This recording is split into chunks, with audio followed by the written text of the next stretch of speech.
suis Alain Foning, directeur associé de Agribusiness Investment Management. Alors, ce que nous faisons exactement, c'est les études techniques et financières, l'élaboration de business plans, l'accompagnement à la recherche de financement en prêts bancaires, prise de participation et subventions. Nous faisons également du management de transition pour faire la mise à niveau des entreprises au moment où elles obtiennent le financement. Donc, nous sommes essentiellement concentrés à 60% de notre activité sur l'agro-industrie, c'est-à-dire tout ce qui est production végétale, production animale, transformation, commercialisation des produits issus de l'agriculture moderne. On peut également regarder le secteur des engrais, des produits phytosanitaires, bref, toute industrie qui soit connexe à l'agriculture.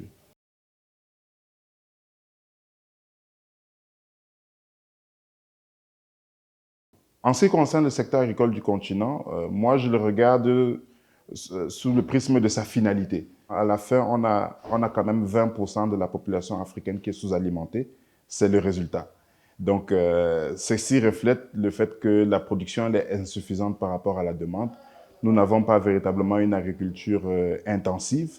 Donc, je pense qu'il n'y a pas suffisamment d'industrialisation dans le secteur pour avoir une production qui répond à la demande. On a beaucoup de pays dans lesquels on a une agriculture qui est orientée vers l'exportation de cultures. Et qui dit exportation, dit c'est vrai que c'est bien parfois pour les devises, mais ça veut dire que c'est une agriculture pour nourrir des gens de d'autres continents.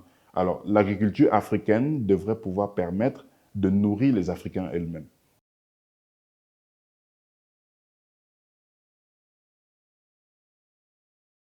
Le vrai potentiel de cette agriculture-là, c'est la dynamique de la population africaine. Parce que comme je l'ai dit tout à l'heure, euh, lorsqu'on fait de l'agriculture, l'essentiel des consommateurs, ce sont les populations.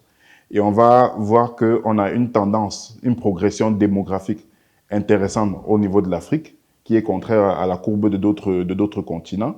Et en 2050, on a un potentiel de 2,4 milliards d'habitants selon les projections. Donc, c'est pour dire qu'en termes de marché, on a une population qui est suffisante, qui est nombreuse et qui consomme, avec des consommateurs qui arrivent tous les jours avec la croissance démographique.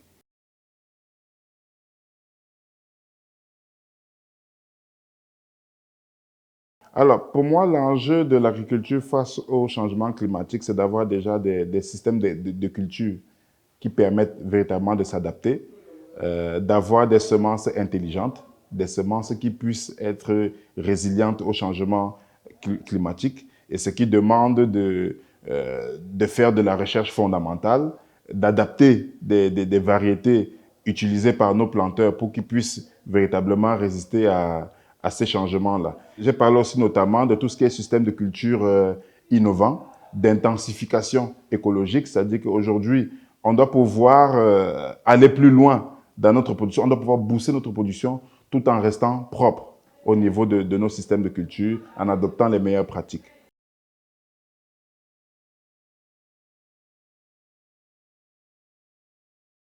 Je pense que c'est une question d'orientation politique. OK? Je pense que nous devons utiliser les leviers réglementaires, OK, les leviers budgétaires qui soient suffisants pour faire en sorte qu'on puisse mettre en priorité les cultures que nous consommons. C'est-à-dire, si nous prenons un pays comme la Côte d'Ivoire, vous savez qu'on consomme beaucoup de bananes plantains, on consomme beaucoup de manioc.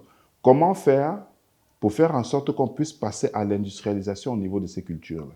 Je pense que c'est véritablement l'essentiel. C'est cela que les chefs d'État des différents pays doivent mettre en priorité. Quel est le budget que nous accordons à l'agriculture? Selon les accords de Maputo, on devrait consacrer en Afrique 10% du budget global d'un pays à l'alimentation.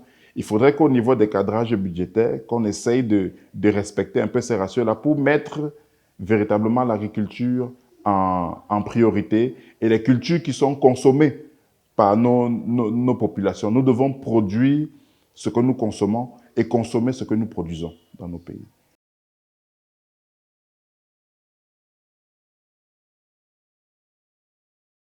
Je pense que pour rentrer dans l'agriculture, bon, l'agriculture, c'est comme n'importe quel business. OK? Je pense qu'il faut déjà étudier. Il faut étudier les secteurs dans lesquels on entre. Il y a beaucoup de gens qui se disent juste que la terre ne ment pas. Donc, j'investis de l'argent. Forcément, ça va pousser. Si j'ai semé, ça va pousser, puis je vais vendre. Je crois que la première des choses pour ceux qui sont, par exemple, dans la production végétale, c'est de faire un bon choix de site. Okay. Il faut regarder l'expérience de mise en valeur de son site. Il faut regarder l'accès de son site pour savoir si on va pouvoir sortir les cultures. Il faut regarder le sol qu'on a, okay. Quel est le type de sol, parce que toutes les plantes ne s'adaptent pas à tous les climats et toutes les zones agroécologiques. Donc, il faut avoir choisi la bonne culture dans la bonne région. Okay. Ensuite, il faut faire ce qu'on appelle les choix technologiques. En termes de choix technologiques, je vais parler de semences. Parce que vous savez que 70% des chances de succès dans l'agriculture, c'est lié à la qualité de la semence que vous avez. Vous pouvez avoir des semences qui sont beaucoup plus performantes que d'autres, qui résistent, n'est-ce pas, au changement climatique et qui vous donnent des rendements beaucoup plus élevés. Donc, il faut toujours être en contact avec des institutions de recherche, des professionnels de la semence, pour avoir la bonne qualité, que ce soit de la semence animale ou bien que ce soit de la semence végétale. Donc, il y a cette phase d'étude-là qu'il faut absolument faire au préalable. Il faut pouvoir faire ses prévisions en termes de plan d'investissement, en termes de compte de résultats prévisionnels sur 5 ans. Hein, pouvoir dire que je vais investir dans l'agriculture, mais qu'est-ce que ça va me rapporter? Et pour cela, il faut comprendre le cycle d'exploitation de la culture. Donc, il y a des cultures annuelles, hein, il y a des cultures pérennes qui ne vont produire que peut-être après 3 ans, 4 ans, 5 ans, d'autres 7 ans. Il faut pouvoir comprendre le cycle de production de sa culture pour pouvoir avoir son compte d'exploitation derrière et savoir exactement quand est-ce qu'on va pouvoir générer de l'argent. Ça veut dire qu'on doit pouvoir savoir qu'est-ce qu'on va investir, et ensuite, qu'est-ce qu'on a besoin en termes de fonds de roulement? OK? On sait à partir de quand est-ce que je vais pouvoir avoir des recettes suffisantes pour faire en sorte que ma plantation puisse se financer elle-même. Et tout cela, il faut prévoir parce que les retards de croissance ne sont pas tolérés en agriculture. Ça veut dire que si vous n'avez pas mis de l'engrais au bon moment, ça ne servira à rien de venir mettre la triple dose dans 4 mois exactement comme la croissance d'un enfant qui ne peut pas, dont l'aliment, lorsqu'il a 3 mois, ce n'est pas le même lorsqu'il a 6 ans. Vous convenez avec moi. Donc, on doit être assez précis, s'entourer de l'expertise nécessaire et suffisante pour développer son projet. Et aussi être professionnel. Ça, c'est à l'endroit du secteur privé. C'est-à-dire qu'on a constaté que beaucoup de gens, lorsqu'ils se lancent dans l'agriculture, ils se lancent vraiment de façon informelle. Ils ne créent pas de structure. Les employés ne sont pas affiliés à la CNPS de façon générale. Juste parce que très souvent, c'est fait dans des zones reculées où on est un peu caché, où on a un peu moins de contrôle. Alors que si on ouvre une boutique en centre-ville, un peu comme à Abidjan, ici, on sait tout de suite que les impôts vont venir, la mairie va venir. Donc, il faudrait déjà que les gens aient une autre approche, qu'on arrive à avoir véritablement des agripreneurs, c'est-à-dire des véritables entrepreneurs de l'agriculture et qu'on se rende compte que c'est un métier qui paye parce qu'il y a un marché, parce qu'il y a une population qui s'accroît. Donc, toutes les bonnes pratiques de gestion doivent pouvoir être implémentées au moment où on mène un produit agricole. Ça, c'est pour ce qui concerne le secteur privé. Ça, c'est ce que le secteur privé doit faire. Maintenant, pour le secteur public, maintenant, je pense que nos États doivent pouvoir créer des fonds souverains qui sont consacrés à l'agriculture. Parce que quand on n'est pas autonome en termes d'agriculture, on ne peut pas être souverain.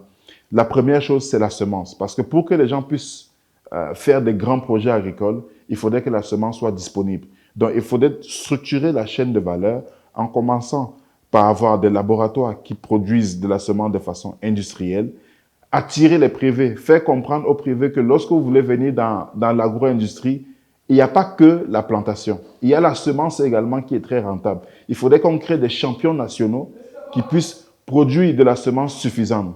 Pourquoi? Parce que lorsque vous avez une production industrielle de semences, avec les variétés qu'il faut, vous pouvez avoir des plantations industrielles. Et lorsque vous avez des plantations industrielles, derrière, vous pouvez avoir des industries agroalimentaires. Parce que l'industrie agroalimentaire consomme des produits des plantations. Et ces plantations doivent être modernes, irriguées, qui ne suivent pas le climat, mais qui peuvent produire à tout moment. Et tout cela, doit être démontrée par une volonté des États, caractérisée par un appui en termes de, j'ai parlé de fonds souverains, j'ai parlé de consacrer 10% du budget à l'agriculture, j'ai parlé de mettre en priorité les cultures que nous consommons, ok? Si on regarde dans beaucoup de restaurants, ce que j'ai constaté, vous avez par exemple les pommes surgelées, ok? Ce sont des pommes qui sont importées.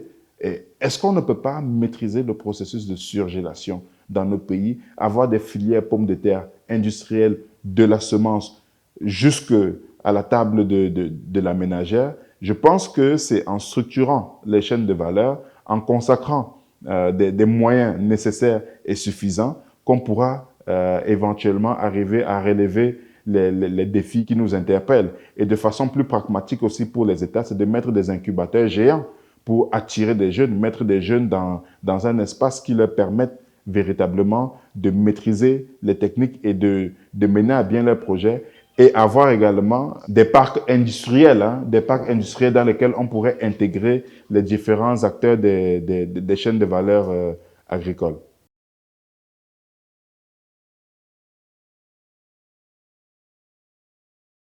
Les clés de réussite d'un business agricole, c'est comme tout, comme j'ai dit, l'agriculture, c'est comme tous les autres business.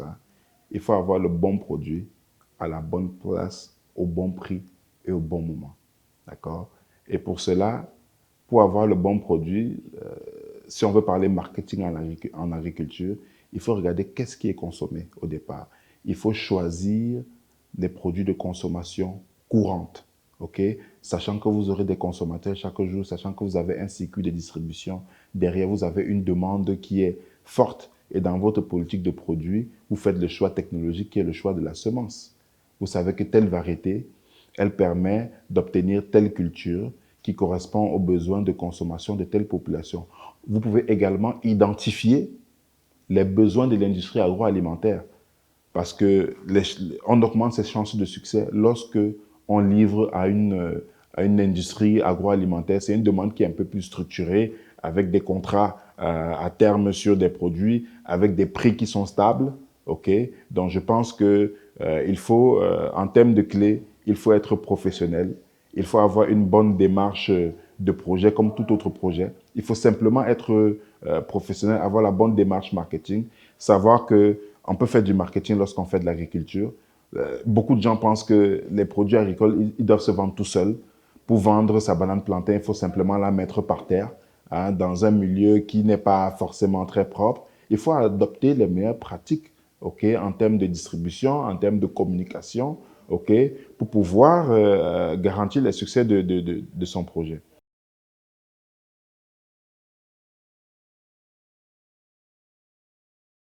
Sur le continent africain, comme je disais tout à l'heure, il y a le levier réglementaire qu'il faut activer, qu'il faut bien regarder. Pourquoi? Parce que nous avons des pays africains comme le Cameroun, par exemple. Vous avez des broyeurs qui sont en manque de matières premières pendant que nous exportons de la matière première. C'est-à-dire vous avez des broyeurs de cacao qui sont installés et qui peinent à avoir de la matière première. Donc, la première des choses à faire, c'est de pouvoir limiter les exportations. Il faudrait faire en sorte qu'on puisse satisfaire l'industrie locale et exporter des produits qui sont déjà transformés et qui ont subi au moins une première transformation. Il n'y a aucune raison de continuer à exporter des fèves de cacao alors que nous pouvons travailler à faire de la poudre ou à faire du chocolat. Je pense que c'est l'essentiel de ce qu'il faut faire pour les pays africains. Identifier quelles sont les cultures qui sont prioritaires. Qu'est-ce que nous consommons dans nos pays africains et comment faire pour structurer les chaînes de valeur. Faire en sorte qu'on puisse avoir suffisamment de semences, suffisamment de plantations, suffisamment d'industries agroalimentaires pour satisfaire la demande des populations. Maintenant, toujours sur le levier réglementaire, il y a la question des prix. Vous allez constater que dans beaucoup de filières agricoles qui correspondent aux besoins réels de consommation de nos populations, il n'y a aucune régulation sur les prix.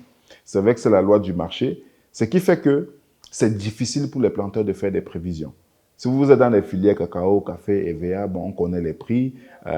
Même au niveau de la vente, les produits sont vendus au kilo, ok, alors que dans d'autres filières, les ventes se font, c'est une négociation entre des détaillants ou des grossistes ou des planteurs avec ceux qui viennent acheter. La même banane plantain, quelqu'un vous la proposera à 500 francs, un autre va vous la proposer à 1000 francs. Alors, ce sont des produits qui sont vraiment essentiels. C'est vraiment nos produits de base auxquels nous devons accorder une attention particulière en termes de système de commercialisation, en termes de régulation des tarifs.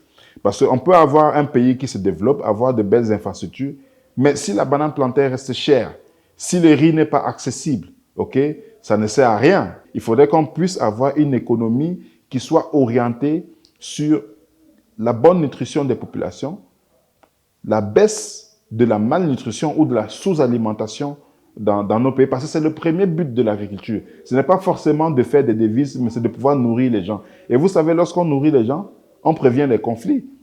Les gens peuvent entrer dans tout ce qui est djihadisme, les gens peuvent être sensibles à de mauvaises causes ou bien aller vers la guerre parce qu'ils ont faim.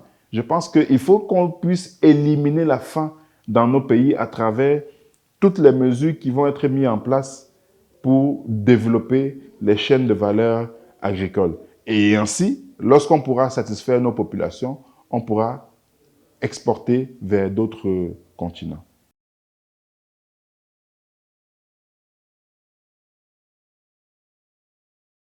C'est un gouvernement qui a beaucoup de volonté.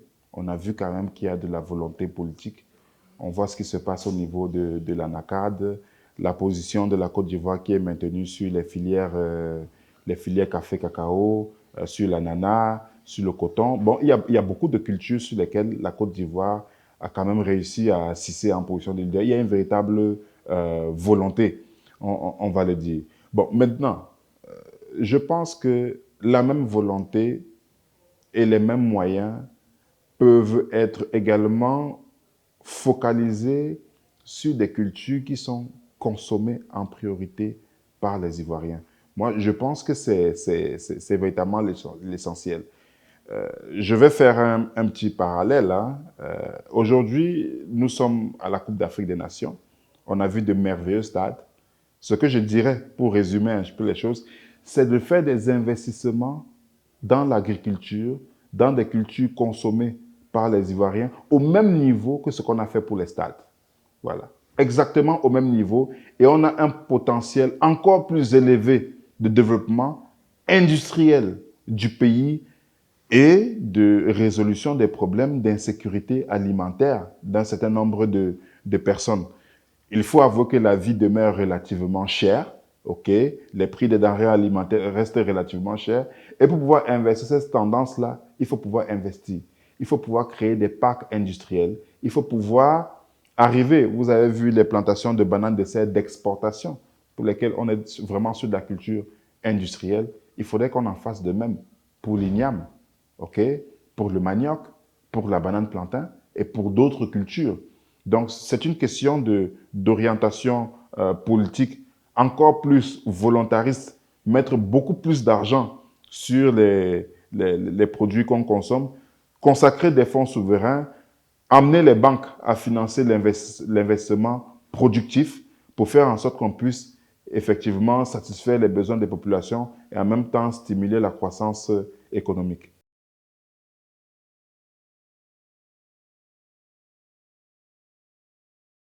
On peut constater qu'il y a pratiquement les mêmes habitudes de consommation. Et puis, il y a des pays qui peuvent créer des grands ensembles, qui sont des producteurs d'un certain nombre de matières premières, qui sont essentielles à nos industries. On pourrait avoir un flux, ok, un flux de matières premières, un flux de cacao entre le Cameroun et la Côte d'Ivoire. Chez nous, par exemple, il y a des broyeurs qui n'ont pas suffisamment ils n'ont pas suffisamment de fèves. Comment faire? Comment faire pour faire en sorte que chaque pays qui a des atouts particuliers, qu'on identifie ces atouts-là et qu'on puisse avoir une production qui est orientée vers des pays qui soient spécifiques, sans avoir de barrières tarifaires ou non tarifaires, pour faire en sorte qu'il y ait des échanges de matières premières, des échanges également de produits finis au sein de l'Afrique, pour pouvoir nous nourrir, qu'on puisse ouvrir nos marchés. En même temps, c'est vrai qu'on parle d'ouvrir nos marchés, en essayant d'avoir une autosuffisance alimentaire au niveau de chaque pays, d'accord? Parce que pour pouvoir bien échanger, il faut pouvoir produire soi-même. ok? Il faut pouvoir faire en sorte que on crée une industrie. Et vous savez que quand on crée l'industrie, derrière, ça veut dire qu'on a créé de l'emploi. Et quand on crée de l'emploi, on crée de l'épargne, ok? On crée de l'épargne qui permet d'investir encore plus.